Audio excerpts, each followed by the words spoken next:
Sud Radio, l'heure libre, 10h-11h. Bonjour à tous, bienvenue dans l'heure libre, une heure de décryptage de l'actualité avec la rédaction de Factuel.media. Une heure en compagnie de Jean-Marie Bordry aussi. Bonjour Jean-Marie. Bonjour Stéphane. Avec nous également Victor Lefebvre. Bonjour Victor, vous êtes enquêteur à Factuel.media et on est ravi d'accueillir le responsable du puissant syndicat des commissaires de police, Frédéric Lose. Bonjour Frédéric Lose. Bonjour. Vous êtes ce qu'on appelle un grand flic, contrôleur général de la police nationale. Vous avez été un monsieur sécurité très écouté. Vous avez dirigé des départements difficiles comme le Val d'Oise, où vous avez réussi l'exploit d'y faire reculer crimes et délits. Vous avez aussi dirigé le commissariat central de Nice et vous avez des idées pour faire avancer la question de la sécurité à un moment où effectivement tout le monde semble devoir être remis à plat. Tous deux semblent devoir être mis à plat. Excusez-moi. On va parler des nouvelles délinquances et des sécurités ensemble dans quelques instants, mais on va parler également de Mayotte. Un nouveau préfet vient d'être nommé au moment où l'île est en train de dériver dangereusement. Mansour Kamardine, député de Mayotte, sera avec nous pour en parler dans quelques instants. Mais tout de suite, Frédéric Lose, si vous me permettez, parlons des nouvelles formes de délinquance. Pour commencer, cette semaine, Factuel est revenu sur les agressions aux personnes âgées. Une octogénaire qui a été violée après une tentative de cambriolage près de Marseille samedi dernier. Les faits divers concernant des violences sur des personnes âgées semblent se multiplier. Victor Lefebvre, ces derniers mois. Oui, il y a eu plusieurs cas très médiatiques, on peut en citer plusieurs. Effectivement, vous l'avez dit, le 17 février, c'était dans une petite commune qui s'appelle La Penne, sur Uvonne, à côté de Marseille, dans les Bouches-du-Rhône, une femme de 82 ans qui regardait la télévision, qui était victime d'une tentative de cambriolage et qui a été violée par un homme de 35 ans. L'enquête a révélé qu'il était sous OQTF, donc obligation de quitter le territoire français. Alors, est-ce que c'est vraiment nouveau, Frédéric Lose, ces agressions et ces viols qui les accompagnent, des viols d'octogénaires, c'est quand même d'une assez rare barbarie? Ça en dit long sur une forme de délitement moral, de délitement de l'autorité. Nouveau, non, mais le fait que ça se multiplie, que ça se banalise, ça, c'est un phénomène qui est un phénomène inquiétant. Oui. Alors, il y a également ce que l'on appelle les homejacking. Qu'est-ce que c'est que les homejacking? On en parle de plus en plus, on a l'impression de découvrir quelque chose aussi de très nouveau. Effectivement, c'est un cas qui se propage de plus en plus, qui n'est pas nouveau en tant que tel, mais qui n'est pas encore tout à fait défini pénalement, puisqu'il ne se distingue pas du cambriolage, c'est de la violence avec arme, et en fait le homejacking tout simplement, c'est un cambriolage avec les personnes à domicile qui sont parfois ligotées, parfois torturées, ça va parfois très loin. Ouais. Effectivement, il y a eu différents cas médiatiques où il y a plusieurs footballeurs qui ont été victimes de homejacking. Oui, parmi les personnalités séquestrées, cambriolées, on retrouve les chefs Cyril Lignac, Jean-François Piège, la chanteuse Vita, le gardien de but du PSG Alexandre Letellier, ouais. Et il y a même Kim Kardashian il y a quelques temps. Oui, et donc il y en a 482 qui ont été enregistrés en 2022, donc les chiffres sont relativement stables, et c'est surtout la région parisienne, l'agglomération parisienne qui concentre l'essentiel des cas, 337. Ce qui est intéressant, c'est que les méthodes se différencient et se professionnalisent d'une certaine manière. Le homejacking, le nom est nouveau, est-ce que c'est vraiment nouveau ça aussi, ou est-ce que c'est simplement l'explosion avec des personnalités médiatiques qui fait qu'on en parle aujourd'hui plus qu'avant? Ce n'est pas nouveau. Vous l'avez dit, j'ai été commissaire central de Nice il y a à peu près maintenant 20-25 ans. On avait déjà des homejacking. Aujourd'hui, on a des personnalités qui ont une visibilité, notamment avec les réseaux sociaux, qui sont plus facilement identifiables. Donc la délinquance s'adapte tout simplement à la réalité. Ouais. Et aujourd'hui, on va chercher de l'argent chez des particuliers, parce qu'il est plus difficile d'aller braquer une banque qu'il y a 20 ou 30 ans. Ça fait partie malheureusement de cette adaptation de la délinquance qui est de plus en plus violente. Par contre, ce n'est pas nouveau, ça a toujours existé. C'était pas ce qu'on appelait autrefois le saucissonnage? Oui, ça y ressemble. Ça y ressemble. Oui. Alors, plus préoccupant encore, ce sont les agressions à l'arme blanche. Je voudrais qu'on parle de cela, je voudrais qu'on parle aussi du trafic des stupéfiants qui explose. Mais ces agressions à l'arme blanche, ça c'est une forme d'agression qui revient très souvent actuellement, qui fait peur. Victor Lefebvre, vous avez consacré plusieurs articles sur le sujet. On a retrouvé ce mode opératoire pour des agressions crapuleuses, bien sûr, mais aussi pour des attentats islamistes. On se souvient du professeur Dominique Bernard qui a été assassiné à Arras, également de Samuel Paty.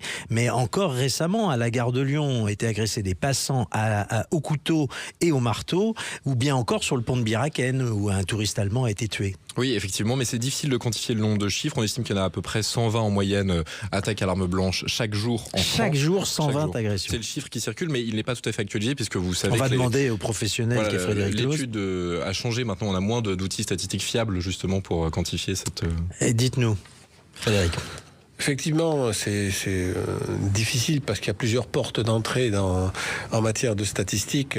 Je ne crois pas que le plus important soit de rentrer dans le détail des statistiques, mais sur le temps long et en général, oui, on a une multiplication. D'abord, on a une explosion des coups et blessures volontaires, donc... il n'y a rien à dire, c'est malheureusement un gros problème. Ouais, c'est 63% depuis 2017. Voilà, 63%, ça fait à peu près 1000 agressions par jour. Et une banalisation également dans l'utilisation des armes blanches, en particulier des couteaux, opinels, etc. Ça fait partie des choses que l'on déplore. Et surtout, c'est plus simplement dans les cités. On le voit, c'est de partout, dans les centres-villes, c'est dans les petites villes, c'est dans le monde rural. C'est plutôt ça qui est inquiétant. Et le fait que ces voyous, ces personnes, de façon complètement désinhibée le font, parce que malheureusement, il y a un sentiment parfois d'impunité. Ouais. Et puis, la violence, ce qu'on a appelé parfois l'ensauvagement, est une réalité, puisque de plus en plus de gens ont recours à la violence pour régler un conflit, pour s'approprier quelque chose, de la violence gratuite ou de la violence qui en vue de simplement de dépouiller quelqu'un. Non, c'est un vrai sujet. C'est un vrai sujet. Oui, un sujet auquel d'ailleurs le service public en général s'adapte. Par exemple, on en a parlé cette semaine dans le Grand Matin Sud Radio de Benjamin Glaise. Les pompiers de l'Hérault vont être équipés de gilets pare-lames pour se rendre sur le terrain. On en est là. Parce que c'est plus sûr de venir équipé de gilets pare-lames. Donc c'est comme un gilet pare-balles, mais pour les couteaux. D'accord. Il y a aussi autre chose dont vous êtes témoin, Frédéric Close, c'est l'explosion du trafic de stupéfiants. On ne s'en rend pas nécessairement compte, mais régulièrement à la surface de l'actualité remontent des affaires de règlement de compte, des échanges à la Kalachnikov, rien moins que ça. Et en fait, vous me disiez hors antenne qu'il y avait véritablement aujourd'hui des cartels en France qui se constituent. On n'est plus très loin de la série Narcos, quelque part. Effectivement, il faut, je pense, prendre conscience qu'on a changé d'époque et il faut... prendre un logiciel complètement différent. Le trafic de stupéfiants aujourd'hui, qui est dopé à la fois par la mondialisation, le fait qu'on n'a plus vraiment de frontières, en tout cas nationales, et que ces frontières sont poreuses, le fait que le produit, l'offre de stupéfiants explose, soit en général le hashish ou la cocaïne, pour les drogues ou les drogues de synthèse qui sont les plus utilisées en France. Aujourd'hui, on a la constitution de cartels avec des ramifications, des succursales, une organisation qui sont en train de cranter leur organisation. Ça n'a plus rien à voir avec le banditisme qu'on avait dans les années 60-70, la French Connection, avec des règlements de compte qui étaient, j'ose pas dire le mot propre. Aujourd'hui, on a effectivement dans les cités, par exemple à Marseille, où on a eu 60 et quelques homicides en 2023, des gens parfois recrutés sur petites annonces, des mineurs non accompagnés ou autres, qui viennent, à qui on confie une Kalachnikov, qui vont rafaler quelqu'un pour commettre un règlement de compte. Ça veut dire que ce ne sont plus des délinquants ou des gangsters chevronnés en fait qui commettent ce genre de règlement de compte? Alors, ce ne sont plus les petites mains des gangsters chevronnés qui commettent ces règlements de compte, mais derrière, on a des organisations criminelles qui se constituent, qui sont puissantes, qui ont leur siège, c'est la différence par rapport à il y a 30 ans, entre guillemets,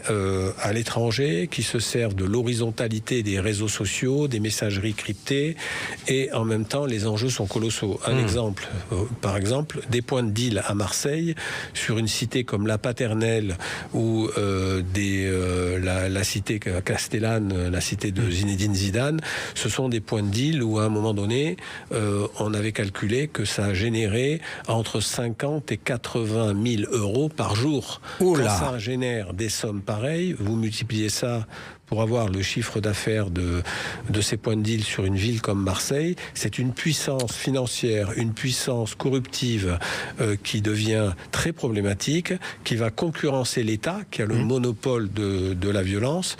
On a des chefs de ces cartels qui se constituent, qui continuent leur trafic parfois depuis la prison, à Dubaï, en Thaïlande, mais également au Maroc, en Algérie. Une de grosses difficultés sur la coopération policière et la coopération judiciaire pour traquer ce trafic.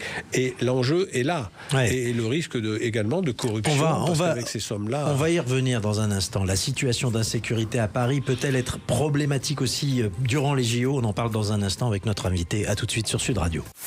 Sud Radio, l'heure libre, 10h-11h. De retour dans l'heure libre, 1 heure pour décrypter l'actualité des faits de société. Nous sommes toujours avec Jean-Marie Bordry, avec nous également Victor Lefebvre, journaliste à Factuel Média. Et notre invité est Frédéric Loos, contrôleur général de la police nationale, secrétaire général du syndicat des commissaires de la police nationale. Vous aurez compris que nous parlons sécurité ce matin sur notre antenne. Alors, on parlait à l'instant de l'explosion du trafic de stupéfiants à Marseille, notamment, mais pas seulement.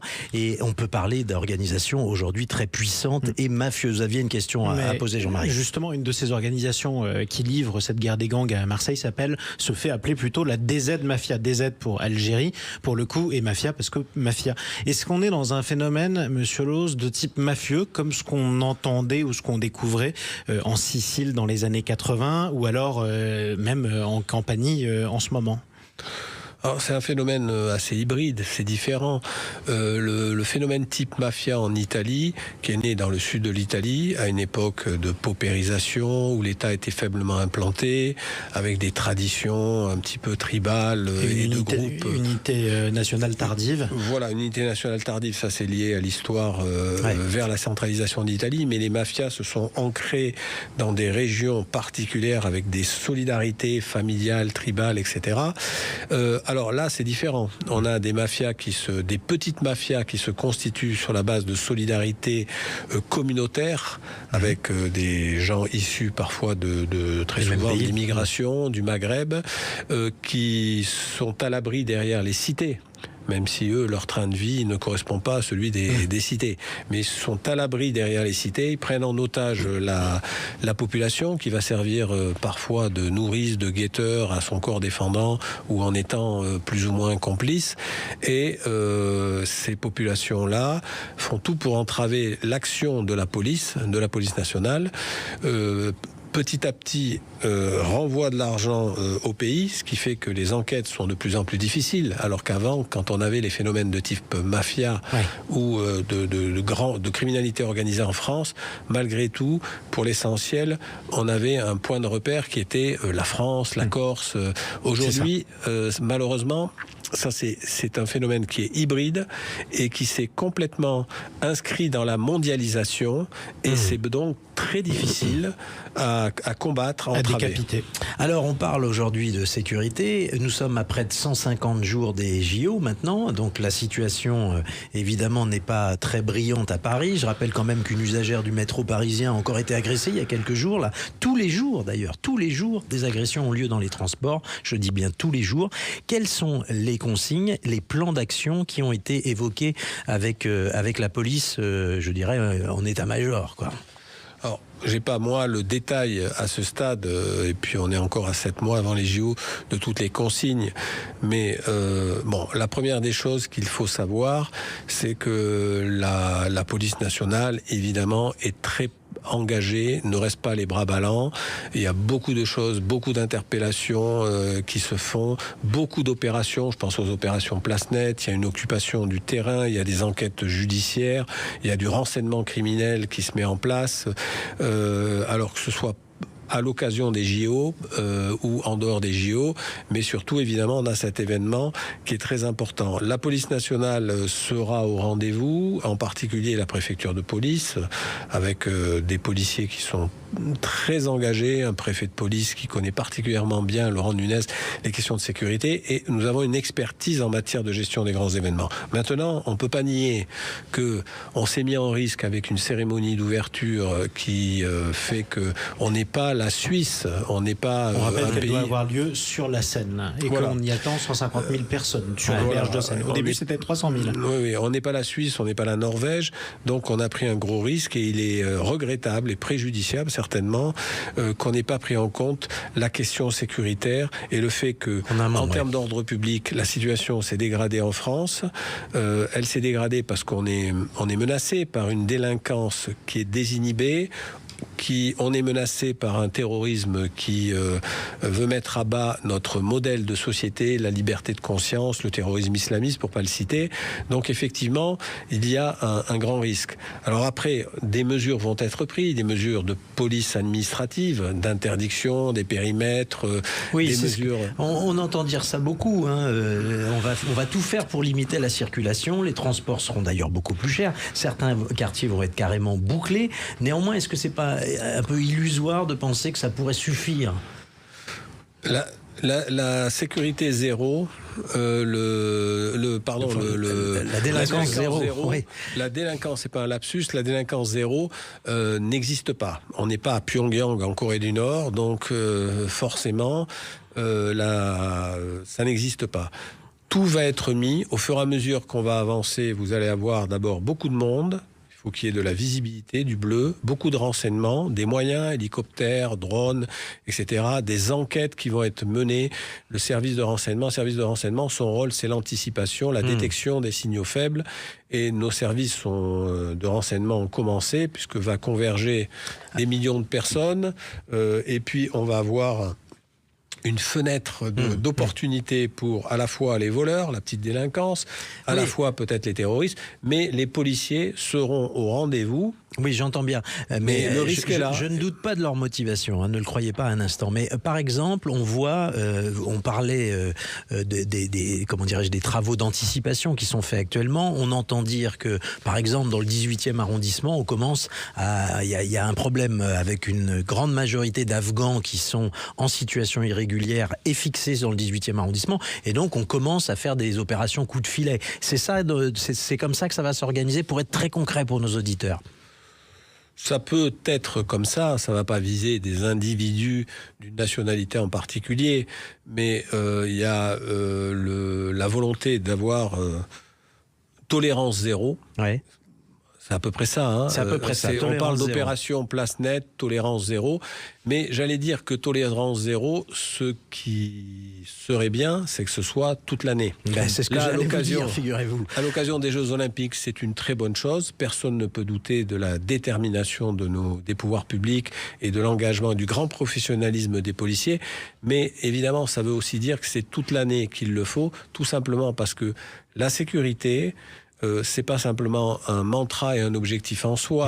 On n'est pas des obsédés de la sécurité, mais c'est le prérequis et la condition pour vivre librement, pour l'attractivité économique, pour la qualité de vie, pour l'exercice des libertés. C'est ça qu'on rappelle. Sans sécurité, pas de commerce, pas de culture, et aujourd'hui, pas d'éducation. le compte n'y est pas, mais si les Jeux Olympiques peuvent être l'occasion d'une prise de conscience pour dire il faut changer de logiciel et bouger les curseurs de façon à retrouver quelque chose de sécure pour l'ensemble des Français, parce que ça devrait même pas être un débat binaire, droite, gauche. Il devrait y avoir un consensus. Bien sûr, sur ces matières de sécurité. Vous disiez qu'on avait une forte expérience, effectivement, d'accueil de grandes compétitions sportives internationales.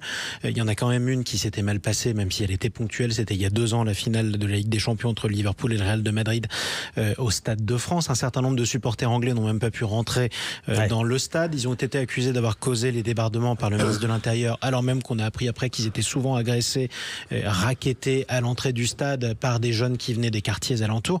Est-ce qu'on a tiré les leçons de ce fiasco de la finale de la Ligue des Champions ?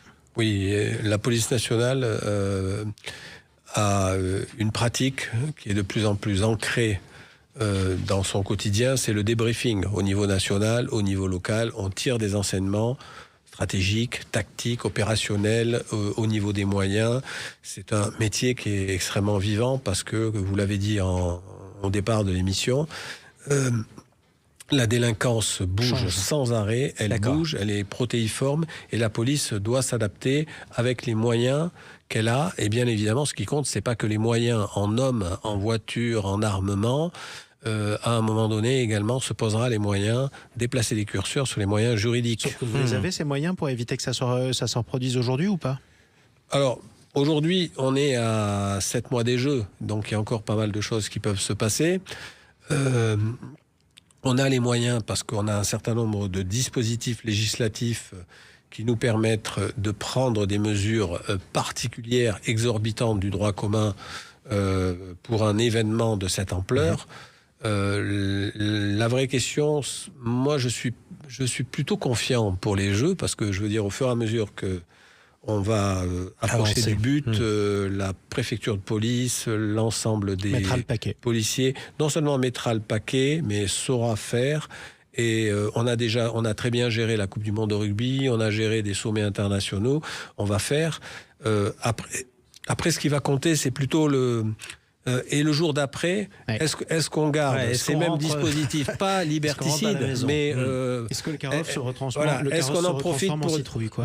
Et puis est-ce qu'on en profite pour dire la sécurité c'est tout le temps, tous les jours, sans mettre en place des mesures liberticides, ça va pas être les choses, mais par contre, et là c'est à portée de main, il faut le faire. Il faut le faire, on l'espère. Dans un instant, on va s'interroger sur les réformes souhaitables, les idées que vous pouvez avoir au syndicat national des commissaires pour améliorer à la fois la réponse policière, mais aussi la réponse pénale. Bref, pour améliorer votre sécurité. À tout de suite sur Sud Radio. Sud Radio, l'heure libre, 10h-11h. De retour dans l'heure libre, une heure d'analyse, de décryptage des affaires qui font l'actualité. Avec nous, Jean-Marie Bordry, Victor Lefebvre, journaliste à Factuel Média, et notre invité Frédéric Clause, contrôleur général de la police nationale et patron du syndicat des commissaires de la police nationale. On parle sécurité ce matin. À l'instant, hors antenne, vous disiez, Jean-Marie, que puisqu'on parle des JO, il y a un phénomène aussi préoccupant, ce sont les carjackings, c'est-à-dire les voitures qui sont interceptées dans le tunnel de Roissy. L'attaque de la diligence, sauf que c'est dans votre voiture quand vous revenez de Roissy et que vous allez à Paris, ça se multiplie, ce sont des faits divers qui se multiplient, y compris dans un certain tunnel sur l'autoroute. Et un syndicat de police cette semaine qui était interrogé sur le sujet disait que effectivement le phénomène était en régression, mais que malheureusement la police n'avait pas les moyens de mettre 50 agents en permanence dans ce tunnel pour empêcher que ça se produise. Est-ce qu'on a les moyens d'empêcher ces attaques ? On a les moyens de les empêcher parce qu'il y a des dispositifs techniques comme la vidéoprotection, il y a des mesures de sécurisation et parce que ce tunnel va être davantage surveillé à l'occasion des Jeux Olympiques. Bon, c'est la sécurité, et puis il y va de l'image de la France. Ce sont des touristes qui arrivent et qui effectivement se font parfois dépouiller. Donc je pense qu'on va resserrer les boulons là-dessus. Mais plus globalement, je pense que la solution ne concerne pas que la police. Il faut raisonner globalement sur le continuum judiciaire, c'est-à-dire faire converger les politiques de sécurité et les politiques pénales. La base, c'est la dissuasion. La dissuasion, ça veut dire la visibilité qui empêche le voyou de passer à l'acte, qui le dissuade de passer à l'acte. C'est réduire la rentabilité du crime également. Et la dissuasion, ça passe aussi par la certitude et la célérité de la peine. Absolument. Et là, on ne peut pas penser solution policière dans le couloir de nage de la police, la justice dans son couloir de nage. Il va falloir, à un moment donné, en respectant le principe d'indépendance de la justice, aller davantage vers de la convergence entre ces deux ministères, ce qui n'est pas le cas. Et c'est comme ça qu'on arrivera à faire reculer la délinquance et à portée de main, dissuasion, et puis on a deux parents pauvres qui sont l'exécution des peines et l'application des peines. Et là, ça dépend de la justice et ça a un rôle, ça a un impact énorme sur le travail de la police. Oui, on parle souvent de déficit d'autorité, justement. Est-ce que le problème numéro un, finalement, en France, c'est pas que les délinquants n'ont plus peur ni des policiers, ni des juges, et plus peur de la prison, pourrait-on rajouter ? C'est c'est tout à fait vrai. Alors derrière ces mots qu'on ne va pas répéter comme des poncifs ou des mantras, ça veut dire quoi? Ça veut dire que sur l'exécution des peines, on a presque 100, en termes de flux en permanence, 100 000 peines qui ne sont pas exécutées. Donc c'est un déni de justice pour les victimes. C'est un déni. Vous avez dit 100 000 peines. Hein. Oui, voilà, déni pour le travail des policiers et des magistrats qui ont fait leur travail. Et en même temps, on va enhardir et encourager ces délinquants qui vont dire, mais après tout... Quand on dit qu'elles ne sont pas exécutées, ça veut dire quoi? Ça veut dire qu'on les transforme en peines aménagées, ou alors ça veut dire simplement que la peine ne tombe pas? C'est les deux. Ou on les transforme en peines aménagées, ou on ne peut pas les exécuter parce qu'en réalité, on n'a pas assez de places de prison parce que le parc carcéral est sous-dimensionné. Et puis, il y a toutes sortes de raisons où on ne retrouve pas l'adresse de la personne. Et puis, vous avez un problème. Ça, c'est l'exécution des peines. Vous avez un sujet qui est un peu plus technique, qui s'appelle l'application des peines. Quand au nom du peuple français, vous êtes condamné, par exemple, à 1 an de prison ou à 9 mois de prison ferme, vous dites au nom du peuple français, ah là, cette fois, il y a de la prison ferme, pas avec sursis. En réalité, 81% ou 90%, le lendemain, passent devant un juge d'application des peines et ne se retrouveront pas en prison. Et là, on a un système qui devient, un langage judiciaire, un système qui devient illisible. Donc vous voulez qu'on supprime l'aménagement des peines? Je veux qu'on réforme, pour ma part, l'aménagement des peines, c'est-à-dire quand vous êtes condamné à de la prison avec sursis... Que vous ayez la certitude de faire votre peine. Si c'est avec sursis, avec des injonctions, vous devez être suivi, vous avez une épée de Damoclès sur la tête, mais sursis, c'est sursis. Quand c'est de la prison ferme, vous partez et vous êtes incarcéré, y compris pour une courte peine. Parce que il faut réfléchir en termes de mécanisme psychologique, de rationalité du délinquant. Même le délinquant débile, il est rationnel. S'il a l'assurance et la certitude d'aller en prison, d'abord, on arrête son parcours criminel au bénéfice de la société. Et deuxièmement, le système redevient crédible. Mais si on lui dit vous êtes condamné à de la prison ferme et que c'est aménagé et qu'il ne va pas en prison, mais le système perd complètement sa crédibilité. On aurait intérêt à développer l'application des peines davantage en prison pour ceux qui indemnisent leurs victimes, pour ceux qui travaillent, pour que ceux qui s'amendent. Alors le terme est... On n'ose plus, il a une connotation morale, mais oui, bien sûr. Et puis ceux qui font des efforts de réinsertion, mais en tout cas, la certitude de la peine, le fait qu'on aille de façon sûre en prison, est absolument indispensable pour établir la dissuasion. Sur cette même antenne, on parlait, pardonnez-moi Jean-Marie, on parlait de l'exemple aux Pays-Bas où depuis peu les délinquants condamnés ont la certitude de faire une peine qui soit pas toujours d'ailleurs très lourde, mais en tout cas quand il y a 1 mois de prison ferme ou 6 mois de prison ferme, ils sont sûrs. Et on a vu les chiffres baisser de façon spectaculaire. Donc ce n'est pas idiot ce que vous dites. Oui, c'est tous les boulons qu'il faut resserrer.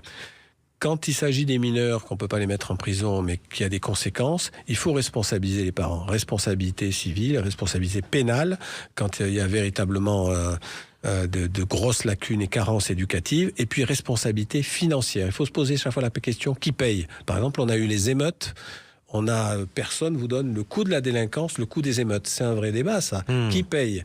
On se dit, c'est les assurances. Vous avez aujourd'hui des communes qui n'arrivent plus à se faire assurer. Ça, c'est un beau sujet. On en a qui parlé paye? sur Sud Radio. Alors, qui paye? On ne connaît pas le coût de la délinquance. Moi, je suis favorable à ce qu'on sorte chaque année le coût de la délinquance. Ça permettrait de responsabiliser tout le monde, responsabiliser les parents. Responsabilité pénale, responsabilité financière, ça c'est très important. Et surtout qu'on a un système cohérent. C'est-à-dire, sursis, je ne vais pas en prison, mais j'ai une épée de Damoclès et je suis obligé de bien me comporter. Prison ferme, j'ai la certitude que dans le quart d'heure, je vais en prison. Et en même temps, je rajoute simplement une des solutions, c'est une stratégie globale qui va de la prévention de la délinquance au travail de la police et de la gendarmerie jusqu'à la réinsertion des délinquants. C'est une stratégie qui manque. Alors la réinsertion, vous parlez en début d'émission des dizaines de milliers d'euros que faisait un seul point de deal à Marseille, 60 000 euros par jour. Comment imaginer qu'un jeune trafiquant qui aura gagné des milliers d'euros par jour, qui aura fait ensuite de la prison parce qu'il se sera fait prendre, pourra accepter de se réinsérer en recommençant sa vie au SMIC? Alors, je vais vous donner une réponse qui n'est pas une façon de passing shop, de passer à autre chose. Il faut, pour moi, pas raisonner sur un cas précis. Sur le cas précis que vous dites, effectivement, le jeune va être tenté de... Bon, maintenant, il faut penser à une chose. 90% des délinquants entre 13 et 25 ans. 25 ans, c'est d'ailleurs l'âge où se finit la maturation du cerveau au niveau neurologique. Mais 90% des délinquants, d'ailleurs, quelle que soit leur origine, sortent de la délinquance. Ça serait intéressant d'avoir des études là-dessus. Et on n'a pas ces études. C'est pas documenté. C'est documenté dans les pays anglo-saxons, c'est pas documenté. Ça permettrait de mieux cibler les politiques de prévention de la délinquance. Quand je dis c'est tous les boulons et pas un cas précis, il faut s'intéresser en termes de prévention au décrochage scolaire, en termes de détection précoce aux enfants qui sont violents, les parents qui ne sont pas à la hauteur, donc c'est une forme d'aide à la parentalité, mais pas de type bisounours ou ceux qui sont violents. Il faut faire payer ce qu'ont fait les Américains à New York, la politique qu'on a parfois caricaturée de tolérance zéro, elle a donné d'excellents résultats. Il faut que la police également soit davantage visible dans les quartiers. La police de proximité, c'était une très bonne chose. Nicolas Sarkozy l'a supprimé, on peut le rappeler. Et c'était une erreur de l'avoir supprimé, une erreur stratégique. Non seulement il aurait fallu la maintenir, il aurait simplement fallu la doter d'un outil, d'un volet répressif avec une répression assurée et assumée. Mais bien évidemment qu'on a besoin d'être présent avec des policiers fidélisés dans les quartiers, qui connaissent la population, qui soient connus par eux, qui établissent une relation à la fois de confiance et de dissuasion dans les quartiers. De dissuasion. Alors il y a quelque chose de très rassurant dans vos explications, Frédéric Luz, c'est que vous nous dites que tout n'est pas qu'une question de moyens. Parce qu'on entend souvent cette petite chanson, il faudrait que la police ait plus de moyens, il faudrait qu'elle ait plus de moyens. Moi, à vous entendre, j'ai surtout l'impression qu'il faut aussi de la volonté, et que la volonté, alors là, pour le coup, ça coûte pas cher. Bien sûr, moi je pense que tout n'est pas qu'une question de moyens. J'en suis même convaincu et persuadé à travers des expériences que j'ai pu voir se mener. Je suis à mon 15e poste. Je pense que si on arrive à neutraliser les délinquants multiréitérants, 5% qui sont à l'origine de 50 à 60% selon les études criminologiques de la délinquance, et en particulier les mineurs, qui sont parfois les plus actifs, si on arrive à les neutraliser au niveau judiciaire par une politique de la prévention de la délinquance, une politique de dissuasion ferme, une politique d'application des peines fermes et qui responsabilise tout le monde pénalement, financièrement, les auteurs, les délinquants, qu'est-ce qui va se passer ? Il va se passer que vous allez neutraliser ces individus, il y aura moins d'actes criminels. S'il y a moins d'actes criminels, vous aurez besoin de moins de police, la police pourra travailler plus en profondeur. Ça s'appelle un cercle vertueux. Et vous, comme contribuable, un jour, vous pourrez consacrer moins de moyens matériels à la police nationale, tout simplement parce qu'on vivra plus librement, mais c'est faisable.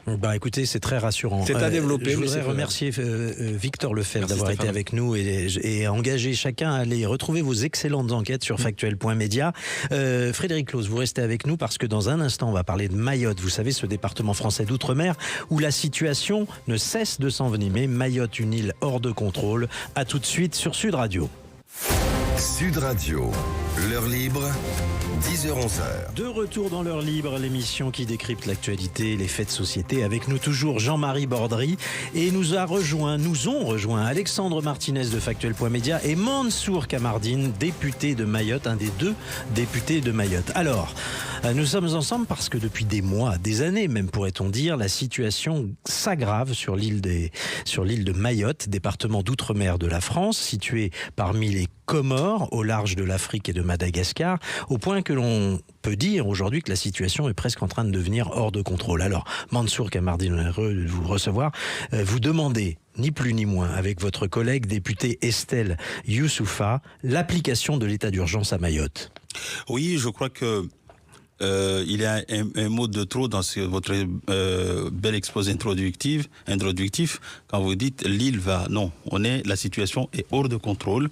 Aujourd'hui, la situation, l'économie est à genoux. On n'a plus la possibilité que les forces de sécurité ou les médecins, les pompiers, les forces d'urgence puissent aller chercher les malades. L'école est fermée, ainsi de suite. Donc, il y a des agressions partout. Partout.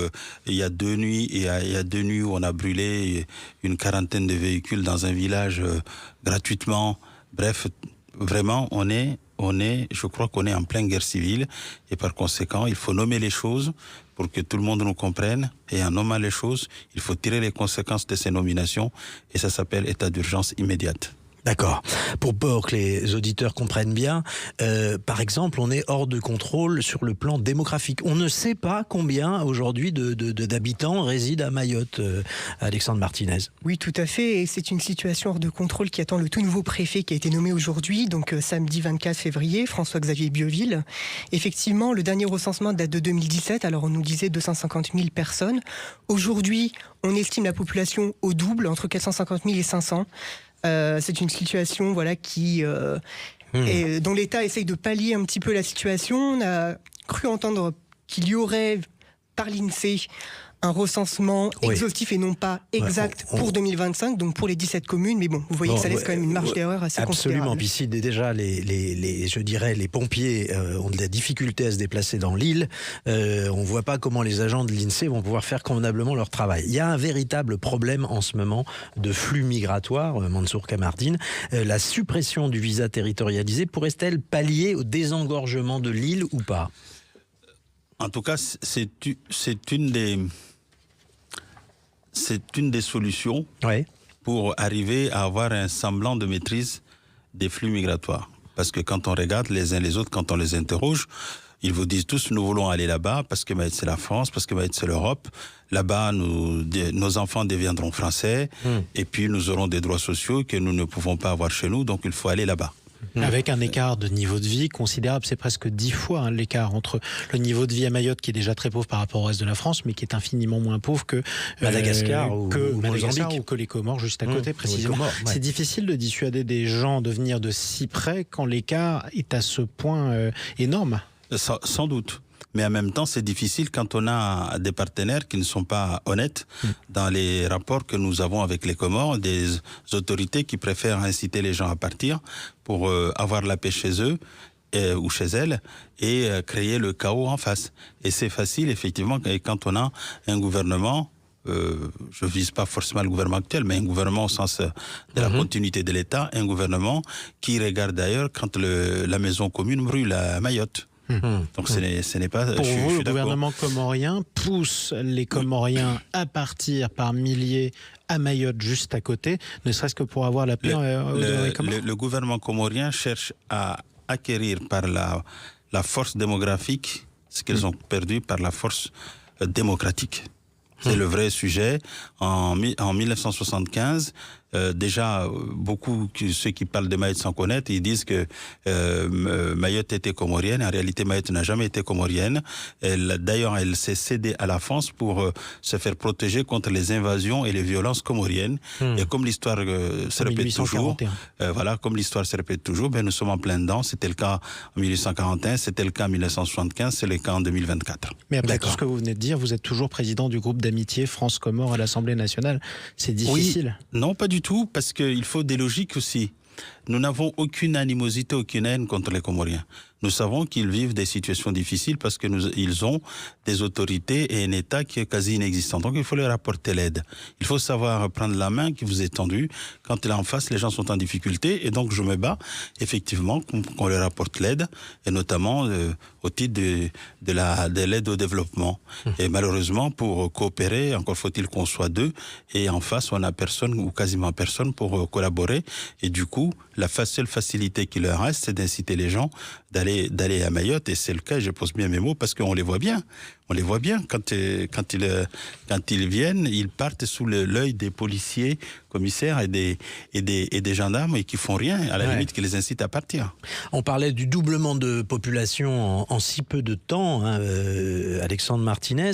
Je voudrais vous poser une question très franche. Est-ce que la nomination d'un nouveau préfet, en l'occurrence François-Xavier Bioville, l'ancien préfet de Dunkerque, peut changer quelque chose? Est-ce qu'il a les moyens de changer quelque chose? Permettez-moi au moins déjà de rendre hommage à l'ancien préfet, Thierry Suquet, qui a fait un travail formidable, mais dans des conditions extrêmement difficiles.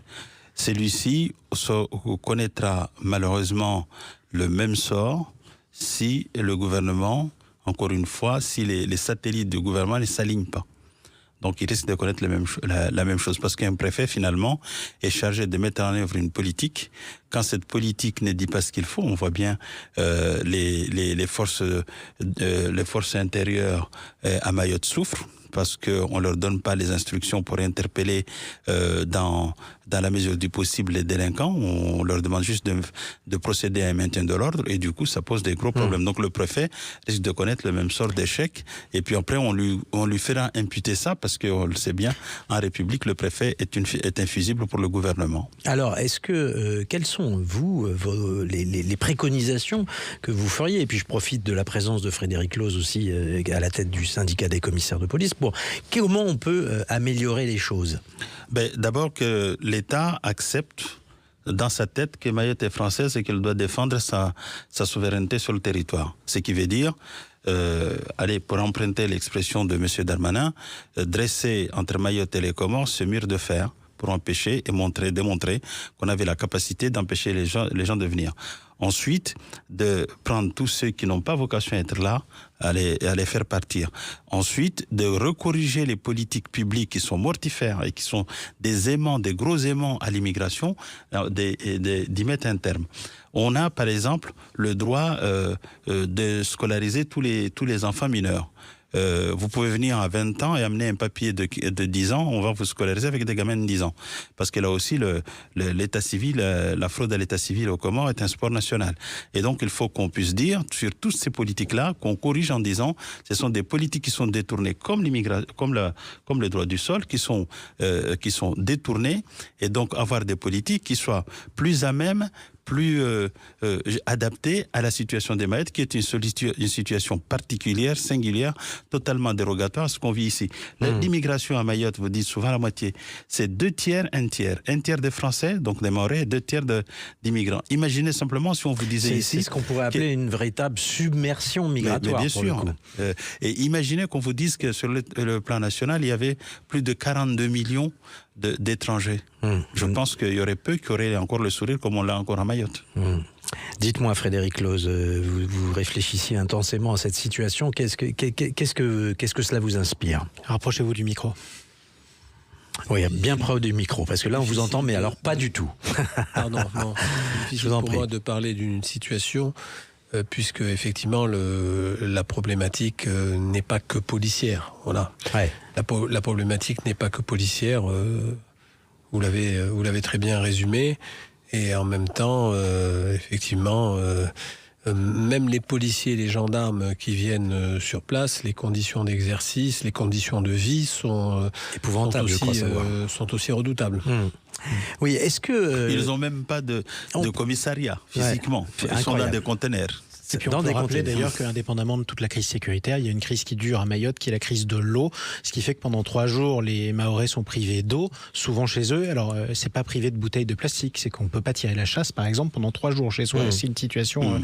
la situation s'est légèrement améliorée avec les pluies qui sont arrivées. Maintenant, on a à peu près de la flotte 1 jour sur 2. Oui, c'est déjà exceptionnel. Qu'est-ce que vous pensez de l'idée de supprimer le droit du sol à Mayotte? On en a entendu parler, évidemment, très récemment. Est-ce que ça vous semble ça semble tomber c'est une mesure de bon sens à ce stade? Ça semble tomber sous le coup du bon sens. C'est une proposition qui est sur la table du gouvernement depuis 2005. C'est François Baroin qui a été le premier à porter cette proposition. Ensuite, en 2007, il y a eu François Baroin, et puis moi-même en 2018 avec la loi Collomb, et puis récemment avec la dernière loi qui a été largement censurée par le Conseil constitutionnel. Nous considérons que c'est une des mesures phares pour arriver à canaliser l'immigration. Parce qu'encore une fois, les gens viennent pour accoucher. Il naissent chaque année 12 000 gamins à l'hôpital de Mamoudzou.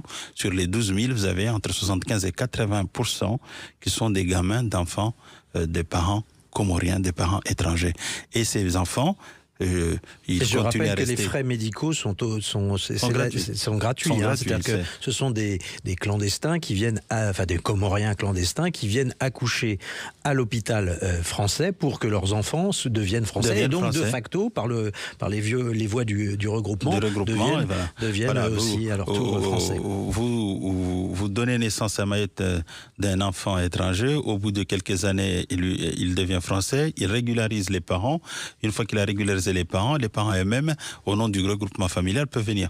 Si bien que j'ai été amené, à l'occasion de la dernière loi sur l'immigration, proposer un recadrage du droit au regroupement familial. Je vous remercie Mansour Kamardine de ces explications extrêmement claires. Merci Alexandre Martinez. On peut retrouver vos articles sur la situation de Mayotte, non pas de Mariotte, sur le site de factuel.media. Je voudrais vous dire qu'on peut retrouver également l'émission sur la chaîne YouTube de Sud Radio et sur sudradio.fr. Dans quelques instants, il est 11h et on parle auto avec Jean-Luc Moreau et Laurence Perrault, n'est-ce pas ? Absolument. Toute l'actualité de l'automobile de 11h à 13h. Tiens, une voiture sur 5 n'a pas passé le contrôle technique en 2023. C'est un chiffre qui vient de tomber. Pourquoi le parc vieillit ? On va en parler avec Jean-Luc Moreau juste après les infos. Merci beaucoup. Merci à vous Frédéric Claus d'avoir été avec nous. À tout de suite sur Sud Radio.